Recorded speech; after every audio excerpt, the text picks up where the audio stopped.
ይው እንደምታውቁት መጀመሪያ በቀዳሚነት በትግራይና በኤርትራ ኃይሎች መካከል የተፈጠረ ግንኙነት ምሁር ነኝ ያለው ታሪኩን አዛብቶ ሲያቀርብ ተመለከተ። የሶች ሆነው ግብረ ሰዶማውያኑ ተገኙ ተባለ። ህፃናትን ብቻቸውን ወደ ሃይማኖት ተቋማት እንዳትልኩ ለምን? የተወዳጅ ቤተሰቦቻችን እንዴት አላችሁ? እንዴት ቆያችሁ? እንዴት ሰነበታችሁ? በዛሬ መረጃችን በስፋት የምንመለከታቸው ወቅታዊ ጉዳዮችን የተሰሙ ያሉ ትኩስ መረጃዎችን ይሆናል። በደንብ አድርጋችሁ ላይክ በማድረግ ሼር በማድረግ እንድትከታተሉን ጋብዛል። በቅድሚያ የተወሰኑ ሐሳቦችን እናነሳና ወደዚህ ከሰሞኑ የተሰሙ ያሉ ከኤርትራ ከትግራይና ከፋኖ እንዲሁም ከመንግስት ኃይላት ጋር በተገናኘ ያሉ መረጃዎችን መለስ ብዬ በቀጣይ ማቀርብላችሁ ነው የሚሆነው። ከዛ በፊት ግን በቄሶች ሆነው ግብረ ሶዶማውያን በቤተ ክርስቲያን ተገኝተዋል ተብሏል። በጣም ያስደነገጠ ብዙሃኑን ያስቆጣ ያሰጋም ዜናን የሰማነው ቪዲዮ ንካት ምናልባት በሰሚ የምናወራ መስሎ ሊሰማው ይችል ይሆናል። እንደው ሰምተን ከሌኮ ነው የሚባል ነገር ሰምተን እሱን እያወራን ሊመስለው የሚችል ሰው አለ። ከዛ በጣም የራቀ ነገር ነው። ክርና መርፌ ለመሆን ክፍል ውስጥ ሲገቡ ነው የምንይዛቸው አይደለ? ክፍል ውስጥ ሲገቡ ይሄ ማለት በቴክስት በሁሉን ነገር ተከታትለን ክርና መርፌ ለመሆን ተቀጣጥረው ክፍል ውስጥ ሲገቡ ነው የምንይዛቸው። በዛ ግብር እንግዲህ አንተም ታያዋለህ። እነ ቴዲ ጋር ነው እንግዲህ መረጃ አሁን የቴዶን እንዳታስረሱ ይመጣል። መረጃ እንግዲህ እዚህ መሆኑ እዚህ ብቻ መሆኑ አደጋ ስለሚሆን ግድ መበታተን ስላለበት መረጃ ወደዛ ሄዷል። በዚህ መጠን ነው የተያዙት። ይሄ ማለት ሊቀ ዲያቆን ይዘና ክርና መርፌ ሊሆን ሲገባ ማለት ነው። ይሄ ማለት አንተ እንግዲህ ባለማዊው አንድ ሰው ከአንድ ሰው ጋር ወደ በግብር ለመገናኘት ወደ አንድ ክፍል የሚገባው ረጅም ሂደቶች አሉት። ምናልባት በገበያ ተገበያይተ ስጋዋል ሊሸጥል ካልሆነ በስተቀር ሂደት አለው። ያንን ሂደት አልፈው እዛ እስኪገቡ ድረስ ሁሉን መረጃ እየተከታተልን ነው ያዝናቸው። ሁሉንም ማለት ነው። ጸሐፊ ቅድም እንዳልከው ይዘናል፣ አለቃ ይዘናል። ጉልበቱን ስንስሙ የነበረው አለቃ ከአንድ ወጠጤ ጋር እንደዚህ ያለ ያረክ ሲገባ ይዘናል። ጸሐፊ ይዘናል፣ ሊቀ ዲያቆን ይዘናል፣ ቁጥጥር ይዘናል፣ ዘማሪ ይዘናል፣ ሰባኪ ይዘናል። አሁን ዛሬ ከብዙዎቹ ጋር ተማምነን ይደናል። አንዳንዶቹም የኛ ትልቁ ነገር ምንድነው? ዲያቆን ከሆነ ይሄን መረጃ ከያዝን በኋላ ድጋሚ ገብቶ እንዳይቀድስ ልብሰ ተክህኖ ለብሶ እንዳይታይ። ለምን የሚለብሱት ልብሰ ተክህኖ የሚቀድሱት ቅዳሴ የሚፈልገው ማሟላት ያለበት ነገር አለ። ድንግልና መጠበቅ አለበት። ካልሆነ ደግሞ አግብተህ ነው መሆን ያለበት። እነዚህ ሰዎች ኦሬዲ ያንን አፍርሶታል። ዲያቆን ተብሎ ሊጠሩ አይገባም። ልብሰ ተክህኖ እንዳይለብሱ እንዳይቀድሱ ነው። አንዳንዶቹ ይሄንን ንግግራችንን ተላልፈው ሲቀድሱ የምናያቸው ሰዎች አሉ። እንግዲህ ተሯሩጠን በጣም ስሜታዊ በመሆን ወደ ሚዲያ አላወጣናቸውም። ለነሱ የበዛውም ማስጠንቀቂያ እንዲሆን አንድ እሱ ነው። እነዚህን መረጃዎች ይዘን ለአዲስ አበባ ሀገረ ስብከት ለብፁዕ አቡነ ሕርያቆስ እንሰጣለን። አሁን ይሄ ታች አይደለም የምንሄደው። ብፁዕ አቡነ ሕርያቆስ እዚህ ላይ ምላሽ ካልሰጡልን የቤተ ክርስቲያን ጉዳይ ስለሆነ በዚህ ላይ አልሰጡልንም ብለን ለህዝብ እንናገራለን። አለቀ። የኛ የምንችለውን ነው የምናደርገው። ሚዲያ ለኛ አዲስ አይደለም። ባለሙያ ሚዲያም ስንሰራ ነበር። አንድ ኢንቨስቲጌሽን ትሰራለህ። ኢንቨስቲጌሽኑን ሰርተ ለህዝብ ነው የምትሰጠው። የህግ አካላት ይወስዱታል። እንዲህ ማስረጃ ያለንን አካል ክቡር ስራ አስኪያጁ ያገኙን የምንለው ለዛ ነው፣ ለመስጠት። ሱባኤውን አንረብሽም። ሱባኤው መመለሻ የሚሆናቸው እኛም ስለምንገባ፣ ከሱባኤው በኋላ ግን አዲስ ዓመት ሳይመጣ ሀገረ ስብከቱን እናገኛለን። ይሄ ማስረጃ አለን። እነዚህን አካላት አግደው ካላቆሙልን ገለል አድርገው ካላሳዩን በዚህ በኩል ደብር ያሉትን በጣም ያዝናል። ግብረ ሶዶማዊ ቄስ በቤተ መቅደስ ተገኘ። በአብነት ትምህርት ቤት ተገኘ። የአብነት መምህሩ ሆነ። የኢትዮጵያ ቤተክርስቲያን እንዴት እየመረዟት እንዳለ ተመልከቱ። በጣም አስጊ ጊዜ ላይ አስፈሪ ጊዜ ላይ ደርሰናል። ቤተ ክህነቱም ዝም፣ ቄሱም መጽሐፉም ዝም ነው ነገሩ። አንድ እህታችን ህፃናትን ብቻቸውን ወደ ሃይማኖት ተቋማት እንዳትልኩ ትላለች። ንካታ ገና ታለቅሳላችሁ። ባይዘው በጣም ገና ታለቅሳላችሁ። ስቅ እያላችሁ ነው የምታለቅሱት። ይሄን ስናገር በኩራት ነው። ለምን መሰላችሁ? ከአንድ ዓመት በፊት ወደ ቲክታክ መንደር ስመጣ በጣም የሆኑ ግሩፖች እየተጣሉብኝ በነበረ ሰዓት እኔ ኮንሰርንድ ሆኜ ሳወራ የነበረው ይሄን ነገር መቃወም መቻል አለባችሁ። የትኛውም ተቋም የትኛውም የሃይማኖት ተቋም ሳይሆን እናንተም ሳትሆኑ ትልልቅ ቲክታከር ብዙ ፎሎወርስ ያላችሁ በሚሊዮን ፎሎወር ያላችሁ 500,000 ምናምን ትልልቅ ፎሎወር ያላችሁ ሰዎች ይሄ ነገር እቃወማለሁ በሉ። እኔ ግብረ ሰዶማዊነትን እቃወማለሁ በሉ። ውጡና እስኪ ልብ ካላችሁ አትሉም። ምክንያቱም ብዴናችሁ የሚሰጧችሁ እነሱ ናቸው። በጀት የሚበጅቱላችሁ እስኪ እንደ ማረጋገጫ ማለት ነው። ግቡና የትኛውም ሃይማኖቱ ነው ዌብሳይቶቻችሁን ግቡና ማን ዶኔት እያደረጋችሁ እንደሆነ ማን ፈንድ እያደረገላችሁ እንደሆነ ግቡና እዩ። አሁን እየበላችሁ እንጣላለን የለም አንፈልግም በሉ። በጀቱን አንፈልግም፣ በዚህ ጉዳይ ይመጣ በጀት አንፈልግም በሉ። አሁን እኮ በጀቱን እየተቀበላችሁ እንደገና እንቃወማለን አይሰራም። የዛኔ ምን ነበር ያልኳችሁ እኔ? ኦፊሻሊ ውጡና ተቃወሙ። ኦፊሻሊ ውጡና ተቃወሙ። ፎሎወር አላችሁ ቻሌንጅ አስጀምሩት። እንደ ቻሌንጅ ብዬ ነበር አምና ከመጀመሪያው ጊዜ ጀምሮ አብራችሁኝ ያላችሁ ሰዎች ታውቃላችሁ። ከዛ ምን አደረጋችሁ? እኔን ራሱ ሌዝቢያን ነሽ ምናምን ነሽ ትነሽ በዛው ጥሽ በዛው ወርደሽ ድርሽ እንዳትያላችሁ ማለት ነው። ለምን? ጉዳችሁ እንድታወቅ ስለማትፈልጉ። አሁን እዚህ ደርሷል ሊውጣችሁ ማለት ነው። 1 አመት ቀላል ጊዜ አይደለም።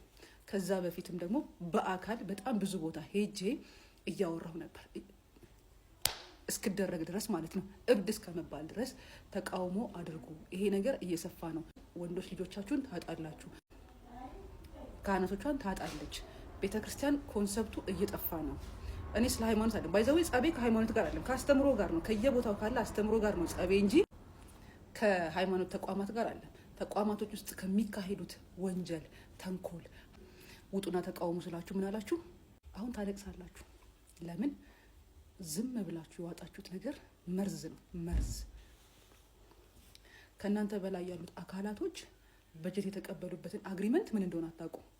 እጃቸው ላይ ያለውን ዶክመንት አታውቁም። እኔ ባይዘው ፖለቲከኛ አይደለሁም፣ ሃይማኖተኛም አይደለሁም፣ ምንም አይደለሁም። ግን አይ ኖ a lot of things እና ማቀው ላጋራችሁ በሞከር ቁጥር ሲድብድብድብድብ አደረጋችሁኝ። ውጤቱን አሁን ቁጭ ብላችሁ እኔ ደግሞ እየሳቅኩ ነው የማየው። ለምን? ክሪቲሳይዝ ማድረግ ነው እናንተ ብቃት። ለምን? አግደዋችኋል። ጭንቅላታችሁ እንዳይሰራ እንዳታስቡ፣ እነሱ እንድታስቡ የሚፈልጉትን ነገር ብቻ አእምሯችሁ ፕሮሰስ እንዲያደርግ ተሞልታችኋል።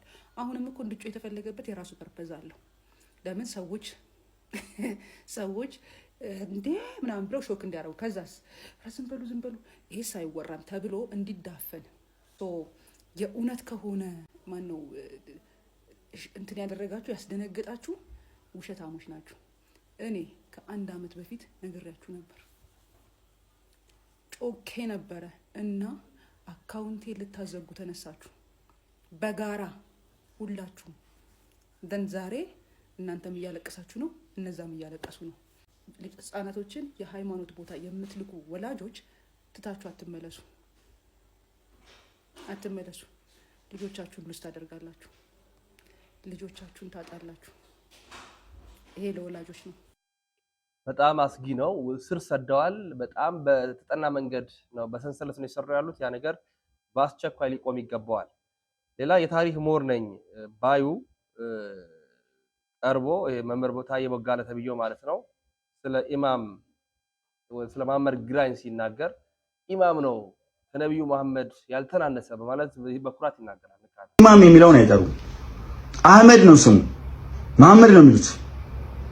ዝም ብሎ እንዳይመስላችሁ ግራኝ መሐመድ የሚሉት ከነብዩ መሐመድ ሰለላሁ ዐለይሂ ወሰለም ጋር ለማገናኘትም ነው። ኢማም አህመድ ኢብኑ ኢብራሂም አልጋዚ የታለ ይዟል እኮ እስከ አክሱም ድረስ የታለ ይቀየራቸው አስገድዶ የታለ እውነት እንነጋገር እንደው ክፋት አይደለም እንደ አፄ ዮሐንስ ወይ መሬት ልቀቅ እጄ በደም ጨቀየ እስከሚሉ ድረስ 30,000 ሙስሊሞች የተገደሉበት አናነሳውም እኮ። ኢማሙ ግን የተዋጉትን አዝረከረካቸው አልኳችሁ። ይሄ መልስ ለታዬ አይደለም፣ ለታዬ ሳይሆን እሱ እየተናገረ ያለው ምናልባት እውነት ለሚመስላቸው አንዳንድ ሰዎች ነው። ምክንያቱም ታሪክን እያዛባ ስለሆነ የተዛባ ታሪክ እንዳይጋቱ ስለምፈልግ ነው። ኢማም አህመድን ኢማም መሐመድ ይሉታል ከነብዩ ሰለላሁ ዐለይሂ ወሰለም ጋር ለማገናኘት። እንደዚህ ብሎ አንድ የጠራ ሰው አንድ የታሪክ ተመራማሪ ሊሆን ይችላል፣ ኦርዲነሪ ተራ ሰው ራሱ ኢማም አህመድን ኢማም መሐመድ ብሎ ከነብዩ መሐመድ ጋር ለማገናኘት የጣረ ሰው ካለ በቪዲዮ በፈለከው ማስረጃ አምጣና እንከራከር። ሁለተኛ የኢማም አህመድ ጦርነት ኢማም አህመድ በነበረው የጦርነት ስትራቴጂ በያዘው ቦታ ባሸነፈው ባትሎች ጀግና ነው፣ ትልቅ ተዋጊ ነው። ከአንድ ትልቅና ጠንካራ የጦር ጄኔራል የሚጠበቅ ነገር አድርገዋል። ሰፊ ቴሪቶሪዎችን ይዘዋል። ብዙ ነገስታቶችን አሸንፈው ከነበሩበት ከቤዛቸው ከሐረር አካባቢ እስከ አክሱም ድረስ መሄድ ችለዋል። ይሄን አደረጉ ማለት ክርስቲያኑ ቆሞ ያወድሳቸው ወይም ደግሞ መወድስ ለሳቸው ይስጥ ተብሎ አይገደድም። ምክንያቱም ምንድነው የኢማም አህመድ ጦርነት የጂሃድ ጦርነት ነበር። አፋሮችን፣ ሐረሮችን፣ ሶማሌዎችን ሲያሰባስቡ እዛ አካባቢ ያሉትን የሙስሊም ክላኖች ሲያሰባስቡ ኑ ለጂሃድ እንነሳ ወይም ደግሞ ለጂሃድ ጦርነት የሚያነሳሳ ፕሮፓጋንዳ በመንገር ነው አንድነታቸውን አስጠብቀው አጌንስት ክርስቲያን አይላንድ ኪንግደም እንዲዘምቱ ያደረጉት። ጂሃድ መሆኑን ማሳያ ደግሞ ከነበሩበት ከቤዛቸው ተነስተው ሸዋን ጨርሰው ወሎና ጎጃምን ነክተው አክሱም እስኪደርሱ ድረስ ማዕት አብያተ ክርስቲያናትና ገዳማትን አቃጥለዋል። ንዋየ ቅዱሳት ተዘርፈዋል። ከወርቅ ከብር የተሰሩ ብራና መጻሕፍት ተቃጥለዋል። የታሪክና የአምልኮ የተለያዩ ብራና መጻሕፍት ተቃጥለዋል። በሳቸው ጦርነት አማካይነት በሳቸው ወታደሮች ውስጥ ኢቭን ከተቃጠሉት አብያተ ክርስቲያናትና ገዳማት ለምሳሌ በትንሹ እንኳን ብናነሳ ደብረ ሊባኖስ ሸዋ ላይ፣ ሐይቅ እስጢፋኖስ እንዲሁ ወሎ ላይ፣ መርጡ ለማርያም ጎጃም ላይ፣ አክሱም ጽዮንና ደብረ ዳሞ ትግራይ ውስጥ፣ ማክዳ ማርያምና አትሮንስ ማርያም እንዲሁም ጎንደር ላይ ፕላስ ደግሞ የጋፋትና የቡልጋ አብያተ ክርስቲያናት ሸዋ ላይ እነዚህ ለምሳሌ የተጠቀሱት ናቸው። እነዚህ አብያተ ክርስቲያናትና ገዳማት ከፍተኛ ቃጠሎና ውድመት የደረሰው ኢማም አህመድ በሚመራው ጦር አማካኝነት ነው። እነዚህ የተቃጠሉና የተዘረፉ አብያተ ክርስቲያናትም ኢቭን የታደሱት እንኳን በጎንደሪያን ፔሪየድ ወይም ደግሞ በጎንደር ዘመነ መንግስት ነው መታደስ የጀመሩት። ህዝቡ የተከፈለውን ከፍሎ አዋጥቶ ነገስታቱም ኢንቮልቭ አድርገውበት የታደሱት በጎንደሪያን ፔሪየድ ነው። ኢቭን እነዚህ ሶርሶች እንኳን የሚገኙት ክርስቲያኖች የጻፉት ሶርስ ላይ አይደለም።